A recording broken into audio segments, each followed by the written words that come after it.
کہ اللہ تعالیٰ نے باندیوں سے ہم بستری کو بھی جائز قرار دیا. یہاں بھی اسلام پہ بہت اعتراض کیا جاتا ہے کہ اسلام میں باندیاں ہیں باندیاں. دیکھیں اسلام جب آیا دنیا میں تو باندیوں کا رواج تو پہلے سے ہی تھا. اسلام نے کیا کیا کہ اسلام کے پاس 3 آپشن تھے. جب آپ جنگ میں قیدی بنا کے لاتے ہیں عورتوں اور مردوں کو, تو آپ کے پاس 3 آپشن ہیں. ایک آپشن تو یہ کہ آپ نے جن کو زور اور طاقت سے گرفتار کیا ہے آپ ان سب کو قتل کر دو, ایک آپشن یہ. دوسرا آپشن یہ بغیر کسی معاوضے کے آپ ان تمام کے تمام کو رہا کر دو. تو یہ دونوں آپشن ایک ایسے آپشن ہے کہ آپ نے ایک قوم کو فتح کیا طاقت کے زور پہ, اور اب آپ ان کو رہا کر کے دوبارہ ان کو اپنے لیے تیار کر رہے ہو, یہ ممکن نہیں ہے.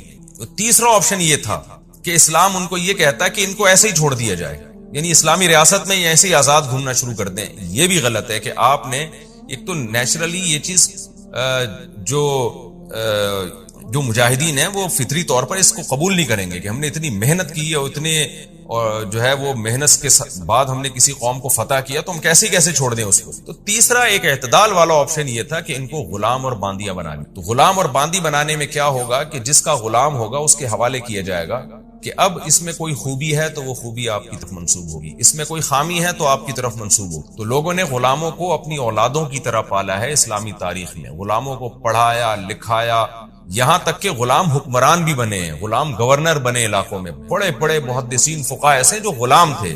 کیوں؟ جب کسی کے مکمل ہینڈ اوور کر دیا گیا نا, اس کے خادم بنا کے اور غلام بنا کے, تو اب اگر وہ کوئی بری چیز کرے گا تو آقا بدنام ہوگا کہ فلاں کا غلام ہے یہ کام کر رہا ہے, آقا نے تربیت نہیں کی. تو اسلام میں غلامی کا وہ کانسیپٹ نہیں ہے جو یورپ میں ہے کہ جیلوں میں ڈال دو اور ان سے مشقت والے کام لو اور ان سے جانوروں سے بدتر سلوک کرو ان کے ساتھ.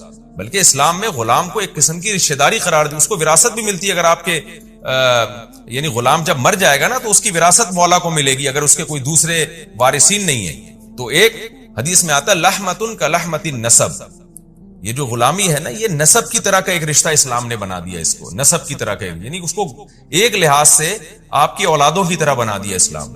تو کتنے بڑے بڑے محدثین ہیں. نافع عن عبداللہ بن عمر, مشہور محدث حضرت نافع, یہ عبداللہ بن عمر کے غلام تھے جو آذربائیجان سے آپ ان کو گرفتار ہوئے تھے, اس کے بعد ان کے غلام بنے اور اتنا علم حاصل کیا کہ بخاری میں کتنا نام ہے حضرت نافع کا جو عبداللہ بن عمر کے غلام تھے, کتنی ان کو عزت ملی اس سے.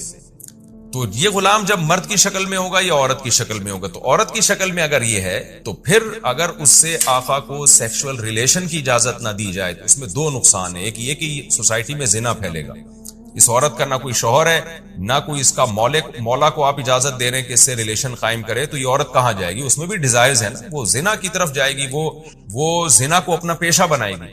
دوسرا آپشن یہ کہ پبلک پراپرٹی بنا دیا جائے, جیسے کہ آج کل جیلوں میں جو کچھ ہو رہا ہے کہ ایک عورت سے کتنے لوگ اپنی ہوس پوری کرتے ہیں. تو اعتدال کا راستہ یہ تھا. اچھا, تیسرا آپشن یہ تھا کہ اس کو کہا جائے کہ جو مولا ہے اس کو کہا جائے کہ اس کو بیوی بناؤ. تو یہ بات حقیقت ہے کہ بیوی بنانا اس کے لیے بہت مشکل ہے, کیونکہ ایک دشمن قوم کی ایک عورت جس کو ہم جبرن قہرن جنگ فتح کر کے لے کر آئے ہیں, اس کو کون اتنی عزت دے گا کہ بیوی بنا کے رکھے. تو اسلام نے ترغیب تو یہ دے دی کہ اس کو آزاد کر کے بیوی بناؤ, لیکن اس جبری قانون نہیں بنایا. جبری قانون یہ کہ باندی کے طور پہ بھی آپ رکھ سکتے ہیں, لیکن ترغیب دی کہ اس کو آزاد کرو, اس کو بیوی بناؤ. تو اس سے بڑا احسان میں سمجھتا ہوں اس دور میں تو کیا آج بھی کسی عورت پر ہو نہیں سکتا کہ وہ جنگی قیدی ہو اور آپ اس کو حکم دیں مولا کو کہ جو یعنی اس کے ساتھ اچھا سلوک کرو, اس کی تمام تر رسپانسبلٹی تمہاری ہے, یہ تمہاری خدمت کرے گی, اور اس کو ترغیب دے کہ تم اسے آزاد کر کے اگر بیوی بنا کے وہ تمام حقوق دو جو ایک آزاد عورت کے ہوتے ہیں, بیوی کے ہوتے ہیں.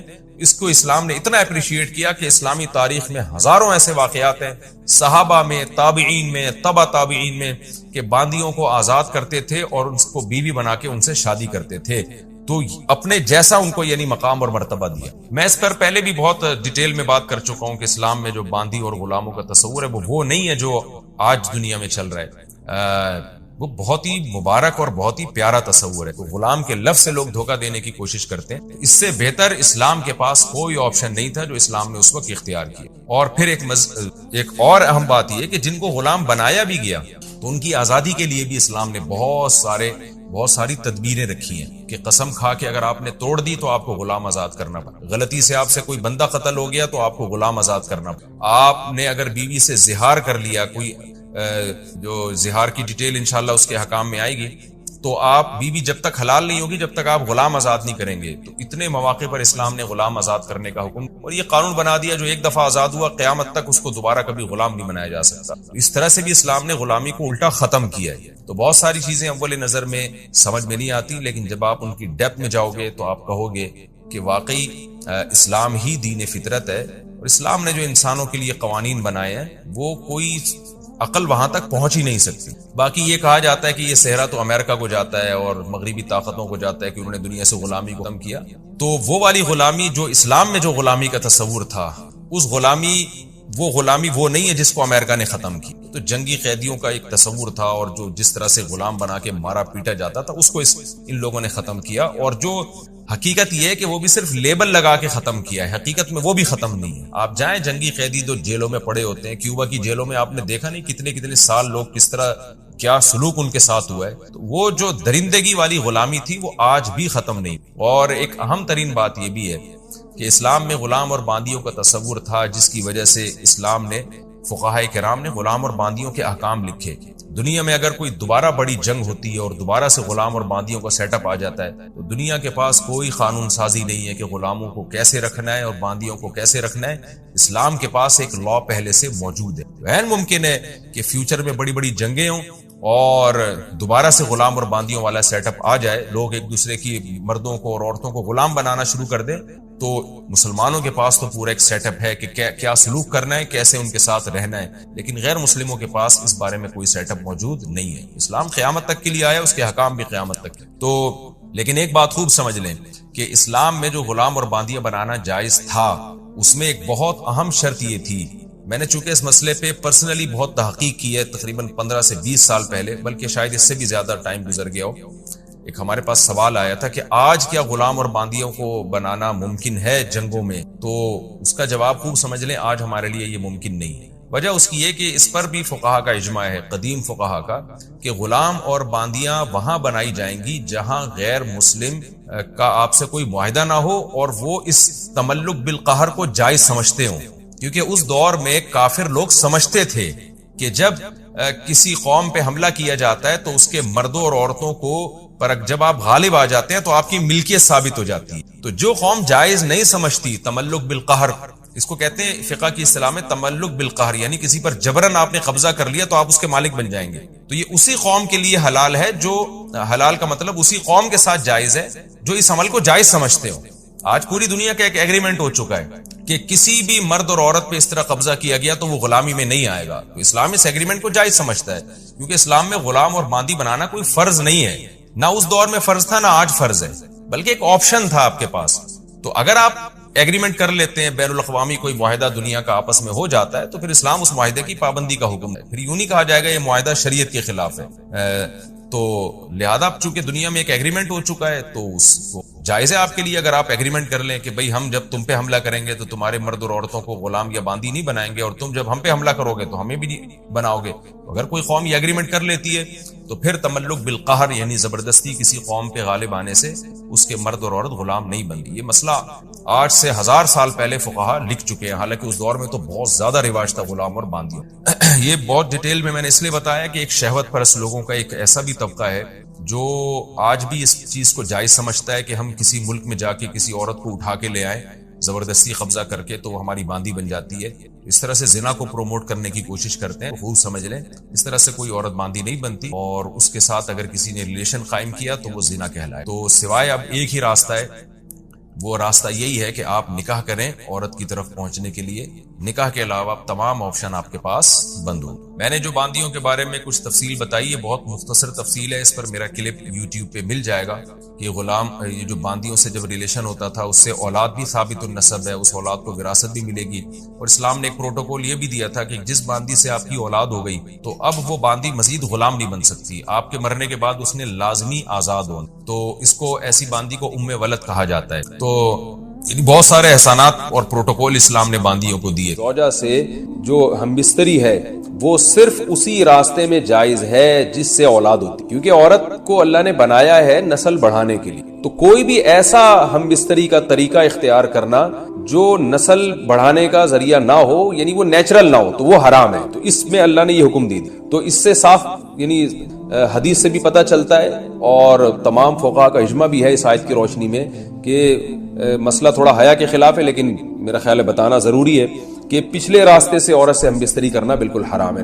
اور نبی صلی اللہ علیہ وسلم کی اس پہ بہت شدید لعنت ہے، بہت شدید وعید ہے۔ تو یہ بالکل اللیگل ہے اسلام میں کہ عورت کے پچھلے راستے سے اس سے ہم بستری کی جائے۔ جو لوگ لڑکوں سے بدفعلی کے عادی ہوتے ہیں ان کو یہ ایک چسکا لگ جاتا ہے، تو یہ حرام ہے، ناجائز ہے، کیونکہ اللہ نے بتا دیا کہ یہ تمہارے لیے بمنزلہ کھیت۔ مفتی طارق مسعود کے بیانات کے لیے طارق مسعود آفیشیل کو سبسکرائب کریں۔ طارق مسعود آفیشیل۔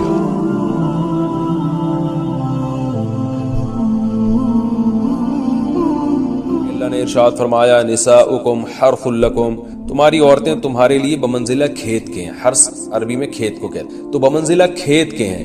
جیسے بیج ڈالا جاتا ہے کھیت میں اور اس سے پیداوار بڑھتی ہے، تو عورت کی جو ایک حیثیت ہے، نیچر نے جو اس کی ایک حیثیت متعین کی ہے، وہ بھی ایک نسل بڑھانے کا ذریعہ ہے، جس میں مرد کا جو اسپم ہے وہ بطور بیج کے ہے اور جو اولاد ہے وہ ایک پیداوار کی۔ تو اللہ نے یہ یاد رکھیں، اس آیت کو نا بہت سارے غیر مسلموں نے عورت کے خلاف بہت نیگیٹیوٹی پھیلائی ہے کہ دیکھو اسلام عورت کی توہین کرتا ہے، اس کو کھیتی سے تعبیر۔ تو کچھ لفظ کسی اور زبان میں جب وہ جاتے ہیں نا تو وہ توہین کا معنی دیتے ہیں۔ عربی میں جو حرث کا معنی ہے یہ تعظیم کے لیے ہے، توہین کے لیے نہیں ہے۔ اردو میں جو کھیتی کا معنی ہے وہ توہین کے لیے استعمال ہوتا ہے۔ کھیتی یعنی جو پاؤں میں روندی ڈالنے والی، اور زمین جو ہے نا پاؤں میں گویا روندی، اس کو روندا جا رہا ہے، تو اس لیے اس کا اردو میں بالکل اسی طرح جو لوگ ترجمہ کر دیتے ہیں کہ عورتیں تمہاری کھیتیاں ہیں، تو یہ ترجمہ میرا خیال ہے اس لیے درست نہیں ہے کہ اردو میں اس کا مفہوم ہی چینج ہو جاتا ہے، یعنی گویا ایک عزت کے لیے جو لفظ اللہ نے استعمال کیا وہ ذلت کا ذریعہ بن جاتا ہے۔ تو اس لیے کسی بھی زبان میں جب ہم کسی بھی لفظ کا ترجمہ کرتے ہیں تو اس زبان کے ہمیں محاوروں کو دیکھنا چاہیے کہ اس زبان میں یہ لفظ کس معنی میں استعمال ہو رہا ہے۔ مثال کے طور پر ہو سکتا ہے کتا کا لفظ کسی زبان میں وفاداری کے لیے استعمال ہوتا ہو، کسی کو لوگ ڈاگ کہتے ہوں تو اس کا مقصد ہوتا ہے وفادار انسان ہے، لیکن ہمارے یہاں اردو میں گالی ہے وہ، اور آپ بولیں کہ بھئی وہ فلاں قوم ڈاگ کہتی ہے تو ہم کتا کہیں گے، تو آپ جب اس کا ترجمہ اردو میں کریں گے تو کتے سے نہیں کر سکتے۔ تو اسی طرح یہ عربی کا جو لفظ ہے اس میں بھی یہ چیز غور و ملحوظ رہنی چاہیے۔ تو اس لیے اس کا ترجمہ کیا جائے گا تمہاری عورتیں تمہارے لیے پیداوار بڑھانے کا ذریعہ ہیں، نسل بڑھانے کا ذریعہ ہیں۔ فاتو حرثکم، تم اپنے اس نسل بڑھانے کے ذریعے کے پاس آؤ، انا شئتم، جیسے چاہو، وقدموا لانفسکم، اور اپنے نفسوں کے لیے آگے بھیجو، یعنی اولاد کی نیت سے آیا کرو زوجہ کے پاس اور آخرت کے لیے انتظام کرو، یعنی اولاد پیدا کر کے جو تاکہ دنیا اور آخرت میں تمہارے لیے، فیوچر میں تمہارے لیے کام آئے، دنیا بھی داخل ہے آخرت بھی داخل ہے۔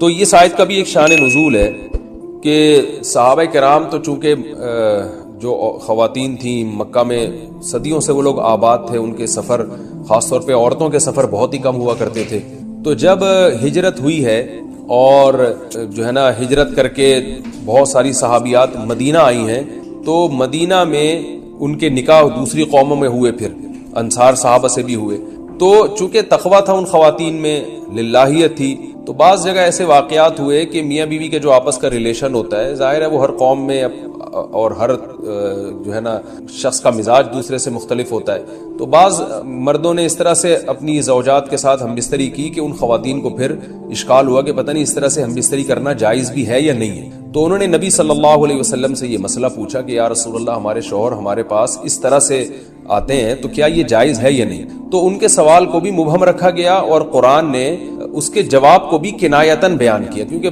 مسئلہ بظاہر حیا کے خلاف ہے، تو قرآن جب بھی کوئی ایسی بات ہوتی ہے تو اشارتاً کنایتاً اس کا تذکرہ کر دے تاکہ مسئلہ بھی واضح ہو جائے، کیونکہ ظاہر ہے اس کی ضرورت تو قیامت تک آنے والے انسانوں کو پڑ سکتی ہے. یہ تو ہر میاں بیوی کا اپنا ایک ذاتی مسئلہ ہوتا ہے کہ ہمیں کس طرح سے پرمیشن ہے، کس طرح سے پرمیشن نہیں. تو اللہ تعالیٰ نے بھی اشارتاً ہی اس حکم کو قرآن میں بیان کر دیا. قرآن میں اس لیے بیان کیا کہ تاکہ اس میں کوئی اجتہادی اختلاف کی گنجائش نہ رہے. تو اللہ نے قرآن مجید میں بیان کیا، فرمایا نساؤکم حرث لکم، تمہاری جو ازواج ہیں، تمہاری جو بیویاں ہیں، وہ تمہارے لیے بمنزلہ کھیت ہیں. کھیت کا مطلب کیا ہوتا ہے؟ پیداوار بڑھانے کا ذریعہ. تو اس میں سب سے پہلا مسئلہ تو قرآن نے یہ بیان کر دیا کہ زوجہ سے جو ہم بستری ہے وہ صرف اسی راستے میں جائز ہے جس سے اولاد ہوتی، کیونکہ عورت کو اللہ نے بنایا ہے نسل بڑھانے کے لیے. تو کوئی بھی ایسا ہم بستری کا طریقہ اختیار کرنا جو نسل بڑھانے کا ذریعہ نہ ہو، یعنی وہ نیچرل نہ ہو، تو وہ حرام ہے. تو اس میں اللہ نے یہ حکم دے دیا. تو اس سے صاف یعنی حدیث سے بھی پتہ چلتا ہے اور تمام فقہاء کا اجماع بھی ہے اس آیت کی روشنی میں کہ مسئلہ تھوڑا حیا کے خلاف ہے، لیکن میرا خیال ہے بتانا ضروری ہے کہ پچھلے راستے سے عورت سے ہم بستری کرنا بالکل حرام ہے. اور نبی صلی اللہ علیہ وسلم کی اس پہ بہت شدید لعنت ہے، بہت شدید وعید ہے. تو یہ بالکل اللیگل ہے اسلام میں کہ عورت کے پچھلے راستے سے اس سے ہم بستری کی جائے. جو لوگ لڑکوں سے بدفعلی کے عادی ہوتے ہیں ان کو یہ ایک چسکا لگ جاتا ہے، تو یہ حرام ہے، ناجائز ہے، کیونکہ اللہ نے بتا دیا کہ یہ تمہارے لیے بمنزلہ کھیت کے ہیں. تو اس میں قرآن نے وہ جو سوال تھا نا اس کی طرف اشارتاً جواب دے دیا. اور آگے فرمایا فاتو حرثکم، تم اپنے کھیت کے پاس آؤ، یعنی پیداوار بڑھانے کا جو ذریعہ ہے اس جگہ کی طرف آؤ، انا شئتم، جیسے چاہو. یعنی باقی جس طرح سے تم چاہو زوجہ سے ہم بستری کر سکتے ہو، اس میں کوئی خاص طریقہ متعین نہیں ہے. میاں بیوی کا ایک دوسرے سے کوئی پردہ نہیں ہے. ہن لباس لکم وانتم لباس لہن، یہ دونوں ایک دوسرے کے لیے لباس ہیں. تو اس میں طریقہ کار کوئی بھی ہو سکتا ہے، کسی بھی طرح سے کرنا چاہو ایک دوسرے سے لطف اندوز ہو سکتے ہو.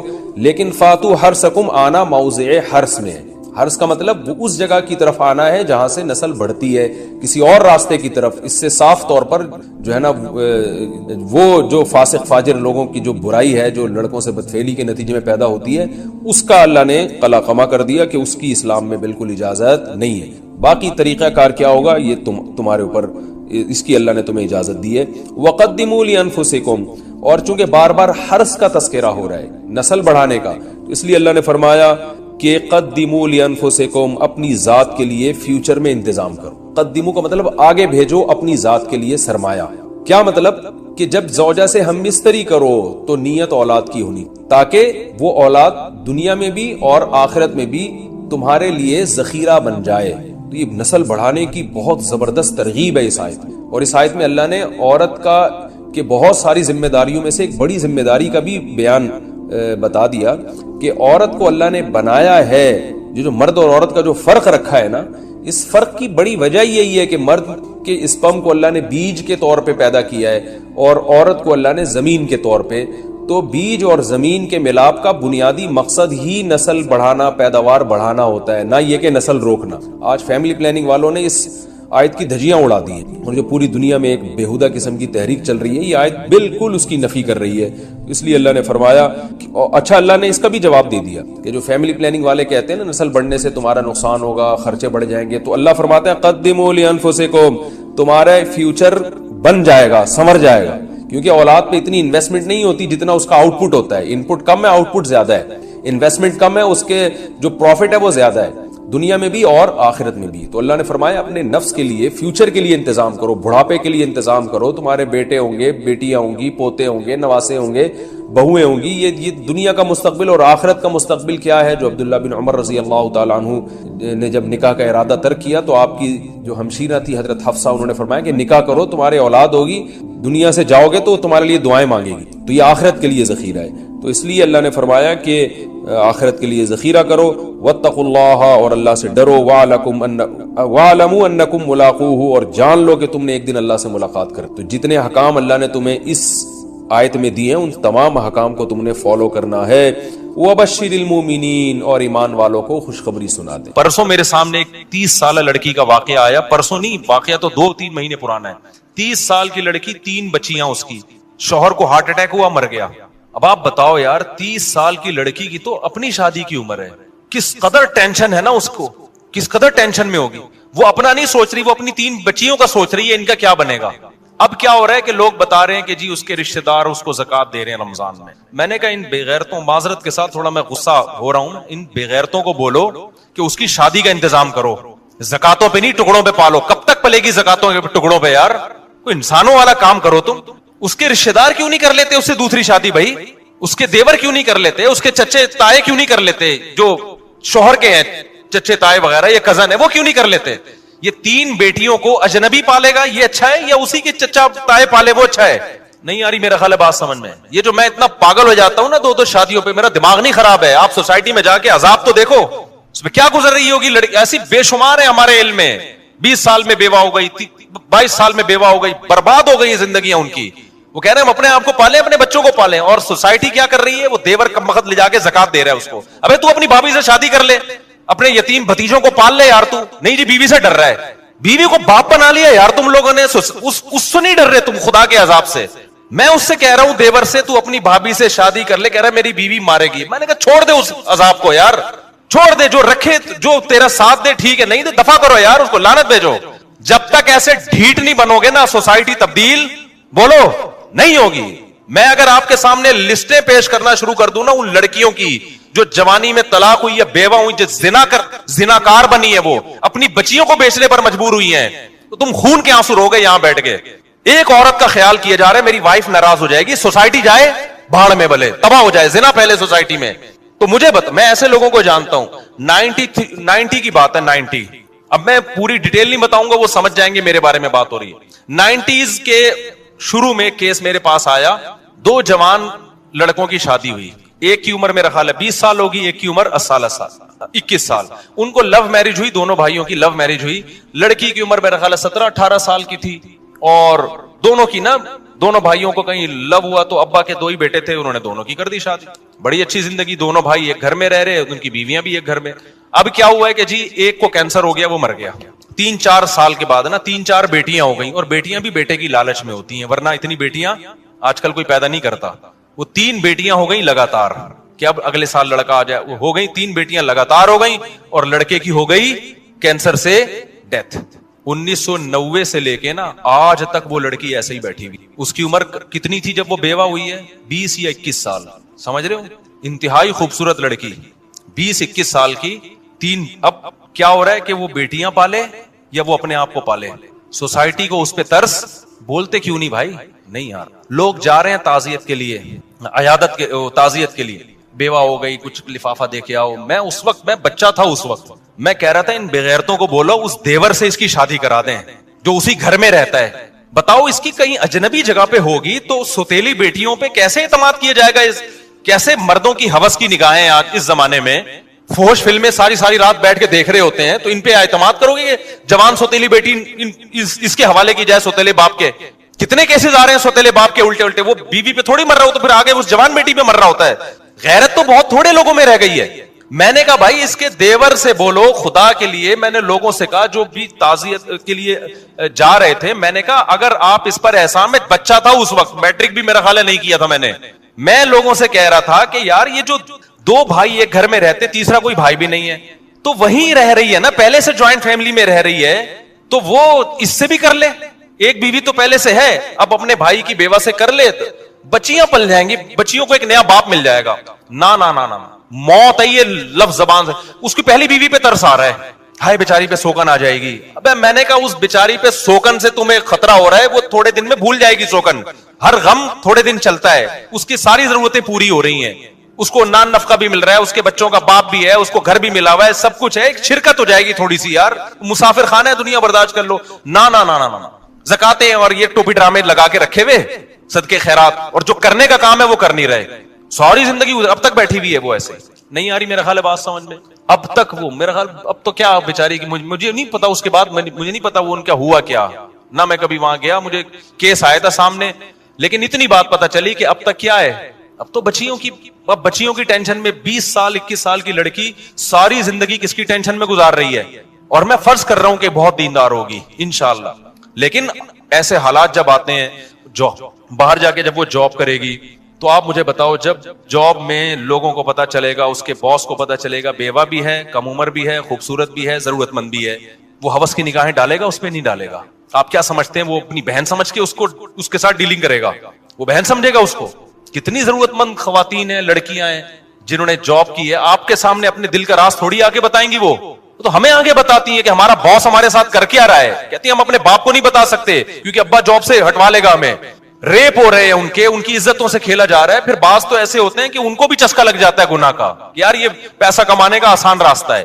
تو اس لیے بھائی سوسائٹی پہ ترس کھاؤ. ہم کوئی بیوقوف نہیں ہے جو 4 شادیوں کی بات کرتے ہیں. ہمارا کوئی دماغ خراب نہیں ہو گیا. آپ کی 4 شادیوں سے ہمیں کوئی فائدہ نہیں ہے، لیکن اگر اس کو رواج نہیں ڈالا، خدا کی قسم نسلیں تمہاری بھگتیں گی اور تمہاری نسلیں برباد ہو جائیں گی. اس طرح سے کسی کی باتوں میں نہ آؤ. ابراہیم علیہ السلام کھڑے ہوئے نا قوم کے خلاف، انہوں نے کہا میں ان پتھروں کو نہیں پوچھ سکتا، بھائی میں خدا کو مانتا ہوں، لیکن خدا کی قسم ہم بھی پتھروں کو ہی پوج رہے ہیں.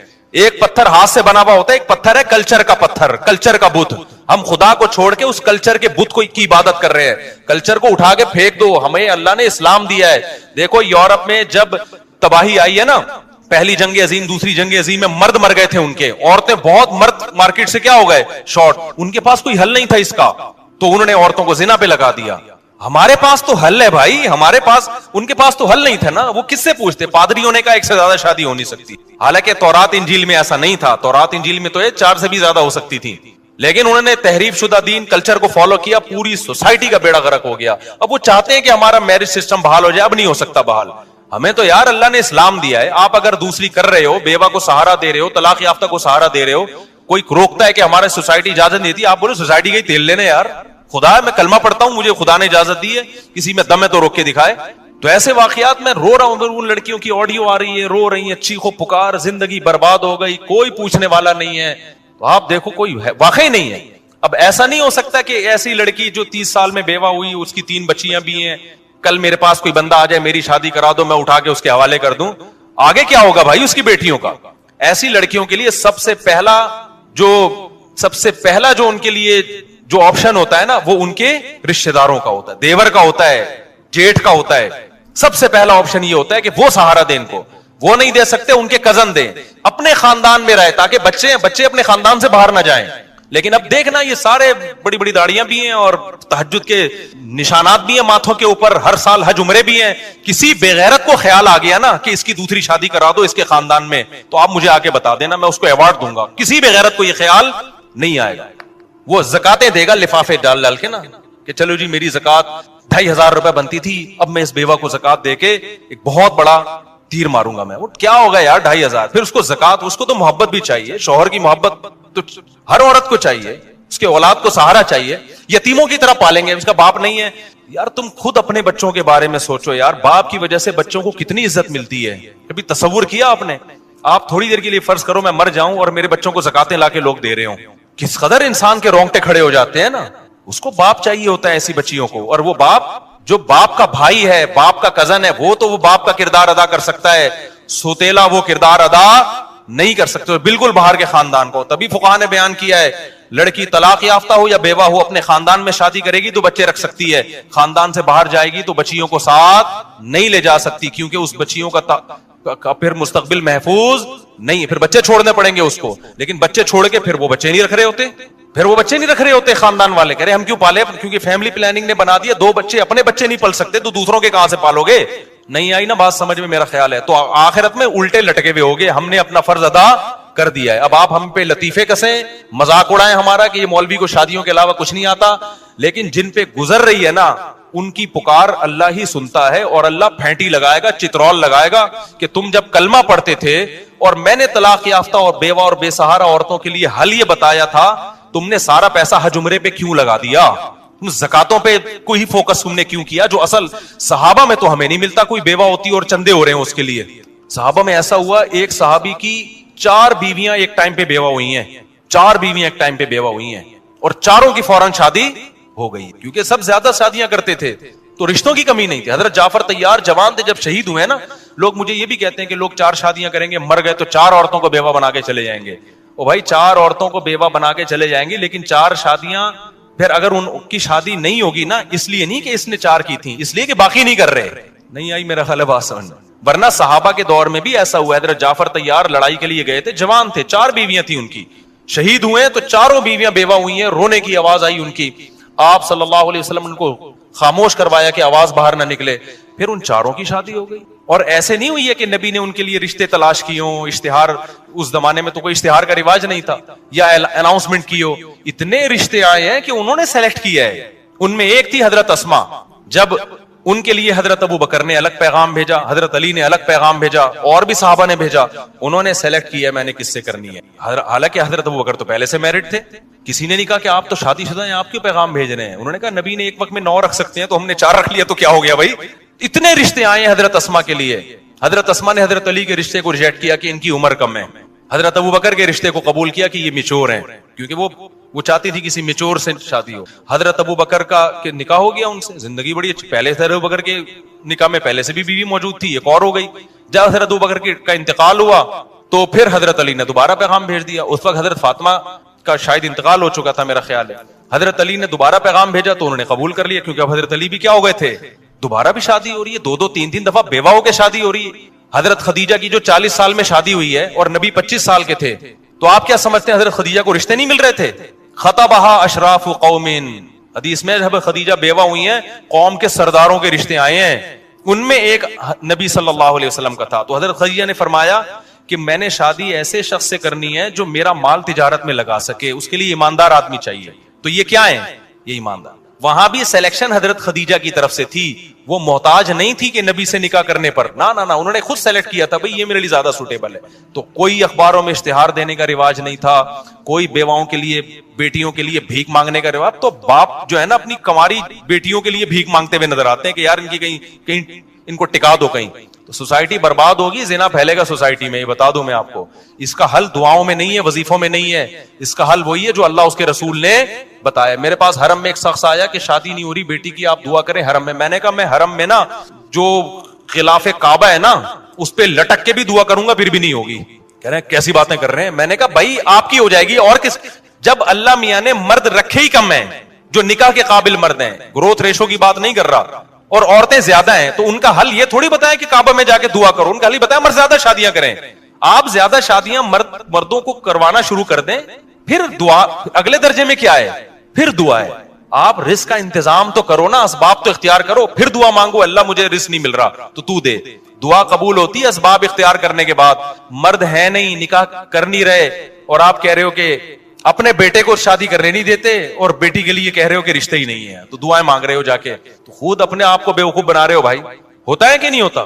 باپ اپنے بیٹے کو کرنے نہیں دے رہا شادی, اور بیٹی کے بارے میں کہہ رہے رشتے کیا ہیں, ہے ہی نہیں, میں دعائیں مانگ رہا ہوں اللہ سے. اللہ کہے گا نا تو کسی اور کی بیٹی کو تو نمٹا نہیں رہا, اپنی بیٹی کے بارے میں کیا کر رہا ہے. تو دوسرا بھی یہی کر رہا ہے کہ وہ اپنے بیٹے کو نہیں کرنے دے رہا. تو اسباب اختیار جب تک نہیں کرو گے معاملہ حل نہیں ہوگا. تو میں اس میں بہت سینسیٹیو ہوں, میں نے حالات دیکھے ہیں, سمجھ رہے ہو, جو حالات میں نے بوڑھوں کے دیکھے ہیں, برین ہیمریج سے مرتے ہوئے دیکھے ہیں. ہم اسی سوسائٹی میں پیدا ہوئے بھائی, کوئی مریخ سے آئے ہوئے لوگ نہیں, اپنے ریلیٹیوز میں دیکھے ہیں اور اب بھی نظر آ رہے ہیں آئے دن. میں نے تو فون سننے چھوڑ دی اسی وجہ سے یار, ڈپریشن کا مریض بنتا ہے آدمی. اتنی لڑکیاں, اتنی عورتیں جو جن کی چیخو پکار ہے نا, جتنے ماں باپ ہیں. ایک دفعہ میں گیا کسی کے گھر, اس بوڑھے پہ مجھے اتنا رونا آ رہا تھا. اس کی بچی جوان طلاق آ کے گھر بیٹھ گئی. وہ بوڑھا آدمی نے پورا نا ایک کمرہ جہیز سے جمع کیا ہوا ہے, مجھے دکھایا یار مفتی صاحب اس بچی کی شادی کرا دو. پورا یار اس کا کباڑ کھانا بنا ہوا تھا بیچارے کا. وہ غریب نے اپنا نا جوڑ کے, لوگ کہتے ہیں نا جہیز کی وجہ سے شادی نہیں ہو رہی, جہیز نہ ہونے, جو اس کا پورا کمرہ ہے وہ کباڑ, اس لیے کہہ رہا ہوں کہ پرانا ہو گیا تھا. مجھے اتنا ترس آ رہا ہے یار, یہ کیا, یعنی کیا کریں اس کے. گن پوائنٹ پہ تھوڑی ہم کسی کی کرا سکتے ہیں. کیوں, جب ایک کرنی ہے نا تو معیار بہت اونچا ہوتا ہے, دوسری پہ ہو جاتا ہے, دوسری پہ وہ دینے کے لیے تیار نہیں, کیوں رواج نہیں ہے. وہ کہے گا یار پتہ نہیں, اور کرے گا تو کوئی دے گا نا, وہ تو کوئی کر ہی نہیں رہا تو دے گا کہاں اگلا. اور جو کرنے کی سوچتا ہے نا اس کا معیار اتنا اونچا ہے, اف کہہ رہے ایک تو میں دوسری کر رہا ہوں اتنی ٹینشن میں, طلاق یافتہ سے کر لوں. اس کو معیار یہ ہے کہ اس کو کوئی بالی ووڈ کی ایکٹریس چاہیے, اس کو ثنا خان چاہیے اس کو, یا اس جیسی کوئی. سمجھتے ہو کہ نہیں سمجھتے؟ ایسا نہیں ہوتا میرے بھائی, ایسا نہیں ہوتا. تو اللہ کے لیے کام شروع کر لو, سوسائٹی کو اٹھا کے کیا کرو, ایسے کی تیسے, اچھی نیت سے کرو. بہتر تو یہ طلاق یافتہ بیوہ سے کرو. بیگم رکاوٹ بن رہی ہے, اس کو عزت دو, محبت دو, بولو بیگم مجھے پتا ہے آپ کا غم ہے لیکن سوسائٹی کی نیڈ ہے یہ ضرور. اور چھپن چھپائی نہیں کھیلو شادیوں میں, ٹھیک ہے, زنا سے تو بچ جاتا ہے آدمی چھپ کے شادی کرنے میں, لیکن خاندانی آدمی وہی ہوتا ہے یار, ہے تو ہے ایسی کی تیسی یار, اس کے بھی وہی حقوق ہیں جو اس کے حقوق ہیں. یہ چھپن چھپائیوں والے معاملے نہ زیادہ عرصہ چلتے ہیں, بیویوں کو جب لٹکا کے چھوڑ دیتے ہیں اس میں, کچھ دن کے بعد جب دل بھر گیا تو بوجھ لگنے لگتی ہے, اس کو نکالنے کے چکر میں ہوتا ہے. یہ غیر خاندانی لوگوں کی حرکتیں ہوتی ہیں. خاندانی آدمی کہتا ہے جب میں نے شادی کی ہے تو ایسی کی تیسی, میرے قتلے بنا کے مار دو, مجھے بھگتے سے جو ہے نا سری پائے میرے الگ کر دو, کیا ہے میں نے, جاؤ جو مرضی کرنا ہے کرو. اس میں چند دن ٹینشن ہوگی, پوری زندگی سکون سے گزری. سسرال کو پتہ چل جائے گا بھائی یہ بہت ڈیٹ ہے اس معاملے میں. ہم نے بھی شروع میں ٹینشن میں ٹائم گزارا, اب اللہ کا شکر ہے ہم ٹینشن سے اللہ نے بچا لیا. اللہ بچائے ہی رکھے, مجھے اللہ میاں سے بھی بہت ڈر لگتا ہے. اللہ کہے گا تو بغیر ٹینشن کی, اچھا تو اس لیے اللہ نے بچایا ہوا ہے. لیکن ہم نے بڑی ٹینشنیں اٹھائی ہیں, ایسا نہیں ہو گیا.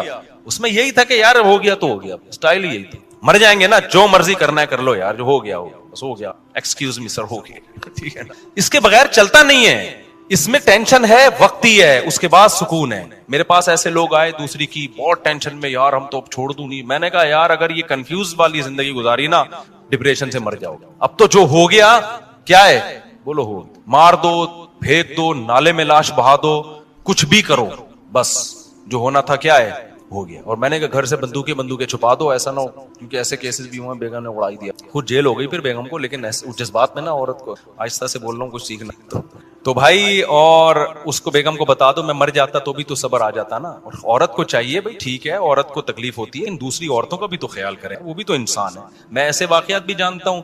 ایک بندے کو میں نے کہا کرو, تمہاری بیگم بیوہ ہو گئی, تمہارے بچے بھی ایسے ہی رولیں گے. اس نے کہا کچھ نہیں ہوتا, وہ بیوہ واقعی ہو گئی. اب تو میں کسی کو یہ بھی نہیں کہتا, میں نے کہا ایسا نہ ہو یہ مر جائے, وہ ایکسیڈنٹ سے مری گئے, وہی ہوا, ان کے بچوں کو بھی کوئی پوچھنے والا نہیں. تو یہ سارا سوسائٹی نے بیکار ایک حساب کتاب شروع کر دیا ہے. شکر کرو تم جوان ہو, ابھی یہ باتیں سننے کو مل رہی ہیں. کتنے بوڑھے میرے پاس آئے, کاش مفتی صاحب 10 سال پہلے ہم آپ کے بیان سن لیں, کاش سن. لیکن پھر بار بار میں کہہ رہا ہوں, لٹکاؤ نہیں عورت کو, لٹکاؤ نہیں, چسکے لینے کے لیے مت کرو, ہمارے بیان کا ناجائز فائدہ مت اٹھاؤ. بہت سے بغیرت ہیں, بڑے بغیرت ہیں, بیان سن کے کرتے ہیں اور پھر لٹکا دیتے ہیں عورت کو. چند دن کا جوش ہوتا ہے, یا پھر پہلی کو بھول جاتے ہیں. یہ بغیرتی والا کام نہیں, یہ پیغمبروں کا کام ہے, تو پیغمبروں کے طریقے پہ ہی ہوگا. ہمارے نبی نے جیسے کیا ہے تو پیغمبروں والے طریقے پہ ہی کرو. بڑا اچھا لگتا ہے جب کوئی آتا ہے کہتا ہے میں شادی کر رہا ہوں اور میں بتا دوں گا, اور میں نے کہا پھر جب پٹے گا تو کیا ہوا, کہہ رہا ہے کوئی بات نہیں یار صاحب. اور پھر اللہ کا شکر ہے وہ پہلی کو گھمانے لے کے جا رہے ہوتے ہیں. مجھے اچھا لگتا ہے کہ یار اس کو پتا ہے پہلی کو تکلیف ہوئی ہے, تو اب تھوڑا سا اس کو ٹائم دینا ہے. تو اس کی تلافی بھی تمیز سے کر رہے ہوتے ہیں, اس کو گھما رہے ہیں, پھرا رہے ہیں, اس کو زیادہ عزت دے رہے ہیں. تو تمیز سے کرو گے, اس کی برکتیں تم دنیا میں اپنی آنکھوں سے دیکھو. بدتمیزی سے کرو گے تو نحوست آئے گی. صحیح ہے.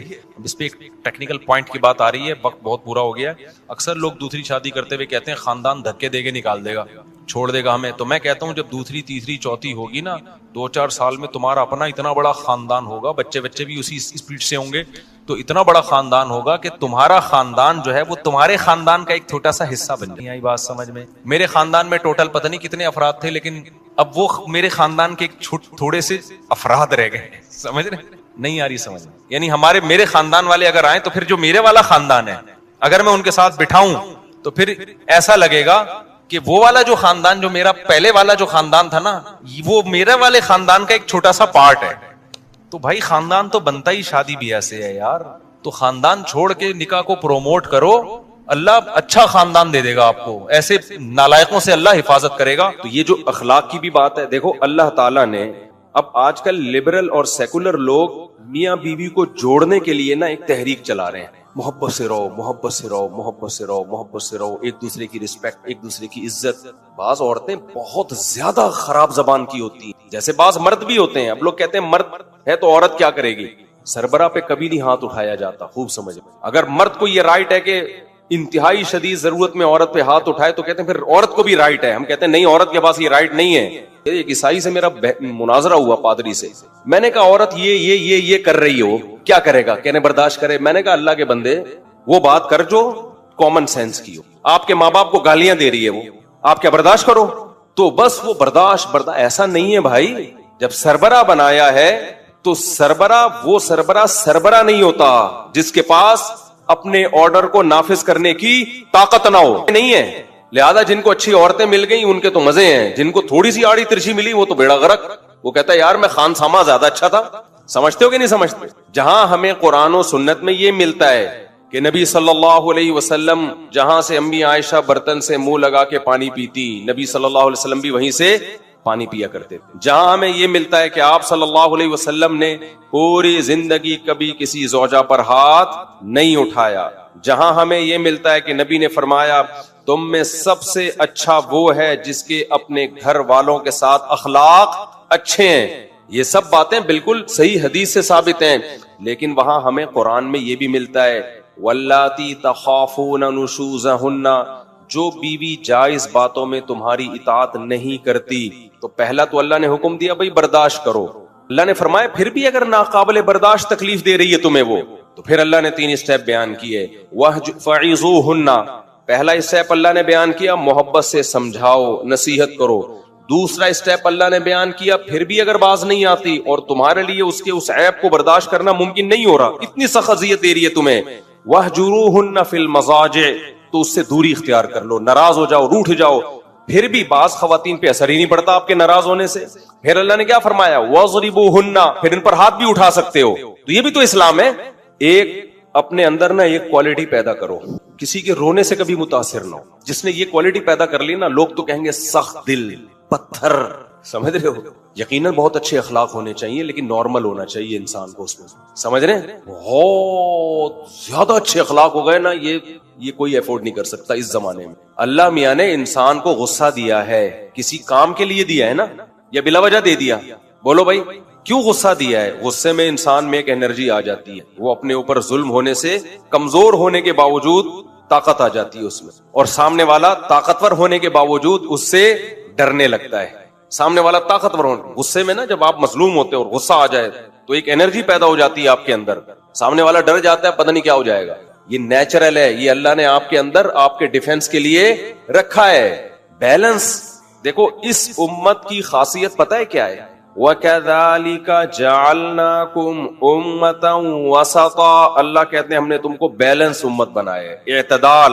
نہ ایسے اخلاق کے عیسائیوں کی طرح کہ ایک تھپڑ مارو تو دوسرا گال آگے کر دو. اللہ میاں نے کہا ہے کہ ایک تھپڑ مارا ہے تو تمہارے لیے جائز ہے کہ تم بھی اسی اسپیڈ کے ساتھ جتنی انگلیاں اس نے تمہارے گال مبارک پہ چپکائی ہیں، بالکل اسی اسپیڈ کے ساتھ تم بھی اپنی انگلیاں اس کے گال پہ چپکا سکتے. پورا ادھار اگر نہ رکھو تو یہ تمہارے لیے یہ بھی جائز ہے. اب اس میں اس کا نہیں ہے کہ وہ اس کے دل پہ کیا گزرے گی، وہ کافر نہ ہو جائے، وہ اس کا ہیڈ ایک ہے. کیوں ہو رہا ہے بھائی؟ تو حضرت عمر رضی اللہ تعالیٰ عنہ نے ایک بہت بڑا بادشاہ تھا، پتہ نہیں کون تھا، کسی کنٹری کا نام اس میرے ذہن سے نکل گیا. اس نے کسی ادنا سے صحابی کے ساتھ کوئی زیادتی کر لی. حضرت عمر نے فرمایا قصاص لیں گے تم سے، بدلہ ہے بھائی اس کا. اس نے کہا میں اتنا بڑا آدمی، نے کہا بھائی جتنے بھی بڑے. وہ مرتد ہو کے بھاگ گیا.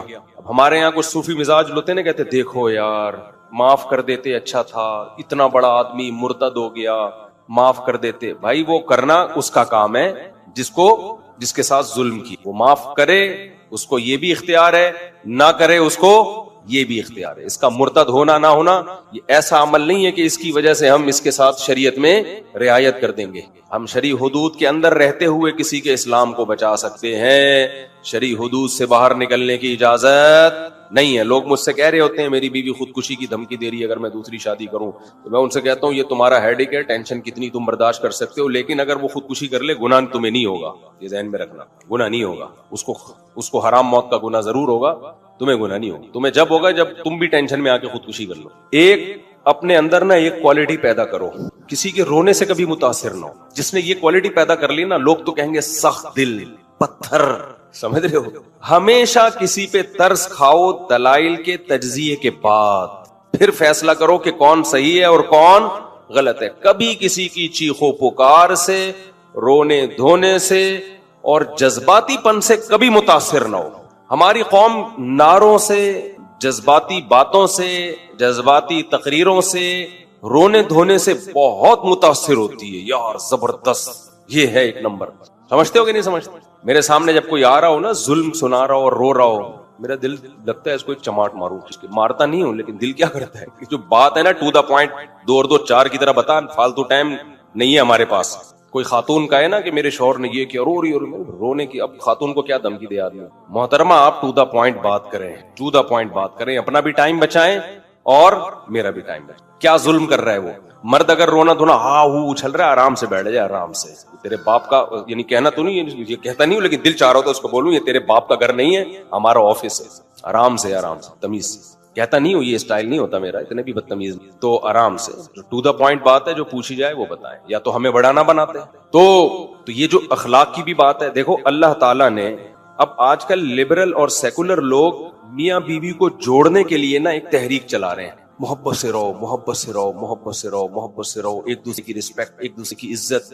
اتنا زیادہ اس کو کچھ مذہبی لوگوں نے بھی اس کو اتنا پروموٹ کیا ہے کہ اتنا زیادہ اس کو بڑھایا ہے. یہ جب ممکن ہے جب دونوں طرف سے ایک دوسرے کے حقوق کا خیال رکھا جا رہا ہو. جہاں بھی ایک طرف سے معاملہ اوپر نیچے ہوگا تو اس کو بیلنس کرنے کے لیے دوسری طرف سے بھی معاملہ آڑا ترچا ہوگا.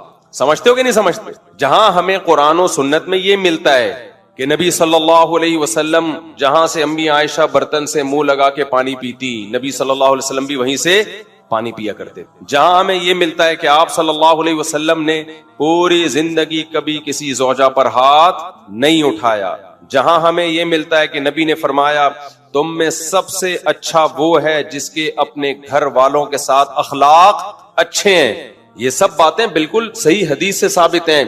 لیکن وہاں ہمیں قرآن میں یہ بھی ملتا ہے واللاتی تخافون نشوزہن, جو بیوی جائز باتوں میں تمہاری اطاعت نہیں کرتی, تو پہلا تو اللہ نے حکم دیا بھئی برداشت کرو. سب چیزیں دنیا میں انسان کو نہیں مل جاتی. فَإِن كَرِهْتُمُوهُنَّ فَعَسَىٰ أَن تَكْرَهُوا شَيْئًا وَيَجْعَلَ اللَّهُ فِيهِ خَيْرًا كَثِيرًا. اگر تم ناپسند کرتے انہیں, عین ممکن ہے بہت ساری چیزیں ایسی ہوتی ہیں جو تمہیں ناپسند ہوتی ہیں, لیکن اللہ نے اس میں بہت ساری خیریں رکھی ہوتی ہیں. اسی مضمون کو نبی نے بیان کیا, إِنَّ الْمَرْأَةَ خُلِقَتْ مِنْ ضِلْعٍ وَإِنَّ مِنْ أَعْوَجِهَا أَعْلَاهَا, کہ اللہ نے عورت کو ایک پسلی سے پیدا کیا ہے, پورا سیدھا اس کو نہیں کر سکتے. پورا سیدھا کرنے میں گئے تو طلاق کے علاوہ کچھ بھی حاصل نہیں ہوگا. تو اسی طرح برداشت کرنا ہے. اصل اصول یہ جہاں قرآن نے بیان کیا لیکن بیلنس کیا ہے. اللہ نے فرمایا پھر بھی اگر ناقابل برداشت تکلیف دے رہی ہے تمہیں وہ, تو پھر اللہ نے 3 اسٹیپ بیان کیے. فَعِظُوهُنَّ, پہلا اسٹیپ اللہ نے بیان کیا محبت سے سمجھاؤ, نصیحت کرو. دوسرا اسٹیپ اللہ نے بیان کیا پھر بھی اگر باز نہیں آتی اور تمہارے لیے اس کے اس عیب کو برداشت کرنا ممکن نہیں ہو رہا, اتنی سخت اذیت دے رہی ہے تمہیں, وَاهْجُرُوهُنَّ فِي الْمَضَاجِعِ, تو اس سے دوری اختیار کر لو, ناراض ہو جاؤ, روٹھ جاؤ. پھر بھی بعض خواتین پہ اثر ہی نہیں پڑتا آپ کے ناراض ہونے سے. پھر اللہ نے کیا فرمایا وَاضْرِبُوهُنَّ, پھر ان پر ہاتھ بھی اٹھا سکتے ہو. تو یہ بھی تو اسلام ہے. یہاں ہمارے سیکولر لوگ بولتے ہیں یہ کیا اسلام مرد کو عورت پہ ہاتھ اٹھانے کی اجازت دیتا ہے. جب مرد سربراہ ہے تو دنیا میں کوئی ایسا سربراہ آپ نے دیکھا جو آرڈر تو دے, آرڈر منوانے کی پاور نہ ہو اس کے پاس, تو وہ سربراہ تھوڑی, وہ تو خان سامہ ہے. پھر نہیں ہے میرا خیال ہے بات سمجھ, وہ سربراہ ہے یا خان سامہ ہوا. پھر وہ جب وہ کوئی بات آپ کی نہیں مان رہی ہے, نان نفقہ شریعت نے آپ کے ذمہ ڈال دیا, تو اس کو بھی تو کچھ پابند کیا ہے نا کہ وہ بھی تو کچھ آپ کی مانے. وہ ایک نہیں مان رہی ہے آپ کی. طلاق دینے میں آپ کو پتا ہے کہ آج کل کیا ہوتا ہے, پہلے بھی بہت کچھ ہوتا تھا, آج کل تو ایسا بیڑا غرق ہوتا ہے مرد کا بھی عورت کا بھی. تو سیکولر لبرل لوگوں کے پاس اس کا کوئی حل نہیں ہے. وہ کہتے ہیں برداشت کرو. یہ ایسی باتیں ہیں جو گراؤنڈ ریئلٹی سے میچ نہیں کرتی. کہتے ہیں اچھا آدمی ہوئی ہے, ایک عیسائی سے میرا مناظرہ ہوا پادری سے, میں نے کہا عورت یہ کر رہی ہو, کیا کرے گا؟ کہنے برداشت کرے. میں نے کہا اللہ کے بندے وہ بات کر جو کامن سینس کی ہو. آپ کے ماں باپ کو گالیاں دے رہی ہے وہ, آپ کیا برداشت کرو؟ تو بس وہ برداشت ایسا نہیں ہے بھائی. جب سربراہ بنایا ہے تو سربراہ نہیں ہوتا جس کے پاس اپنے آرڈر کو نافذ کرنے کی طاقت نہ ہو, نہیں ہے. لہذا جن کو اچھی عورتیں مل گئی ان کے تو مزے ہیں, جن کو تھوڑی سی آڑی ترچی ملی وہ تو بیڑا غرق. وہ کہتا ہے یار میں خان سامہ زیادہ اچھا تھا, میں صاحب کے یہاں ملازمت کرتا تھا, وہاں بھی دہی انڈے آلو ٹماٹر لے کر آتا تھا, صاحب بھی میری نہیں سنتے تھے, ٹائم پہ تنخواہ دیتے تھے. یہاں تو تنخواہ بھی میں ہی دے رہا ہوں, اس کو خرچہ بھی میں ہی دے رہا ہوں, اور خان سامہ بھی کون بنا ہوا ہے؟ میں بنا ہوا ہوں. تو یہ کہنے کی حد تک بہت زبردست باتیں گراؤنڈ ریئلٹی سے میچ بولو نہیں کرتی ہیں. یہ اس لیے ہم لوگوں سے یہ کہتے ہیں کہ بھائی سب سے اچھے اخلاق والا وہ ہے جس کے اپنے گھر میں سب سے اچھے اخلاق ہیں.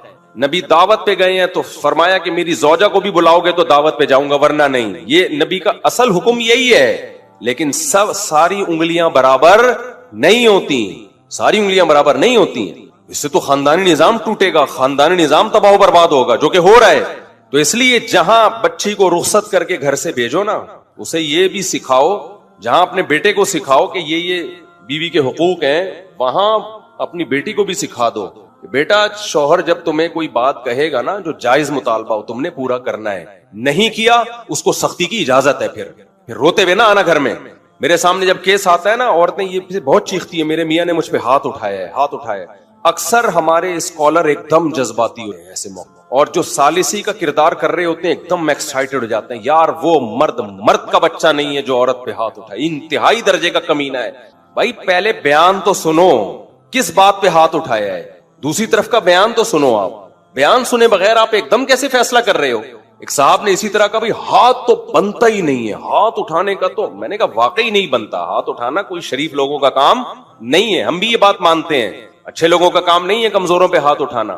لیکن اسپیسیفک جب بھی کوئی کیس آئے, ہماری سوسائٹی میں کیا ہوتا ہے, ذرا سا کہیں آ گیا نا ہاتھ اٹھایا ہے, بس مرد ہمیشہ کے لیے ذلیل ہو جاتا. کوئی پوچھنے والا نہیں ہے اس سے کہ بھائی کیوں اٹھایا, کیا ہوا, نہیں جی یہ بندہ ہی 2 نمبر ہے. اس کا نتیجہ یہ نکلتا ہے مرد پھر بیوی کے غلام بن کے زندگی گزارتا ہے. اور اس کے بعد پتہ ہے کیا ہوتا ہے, ایسا نہیں ہوتا کہ وہ غلام بن جائیں.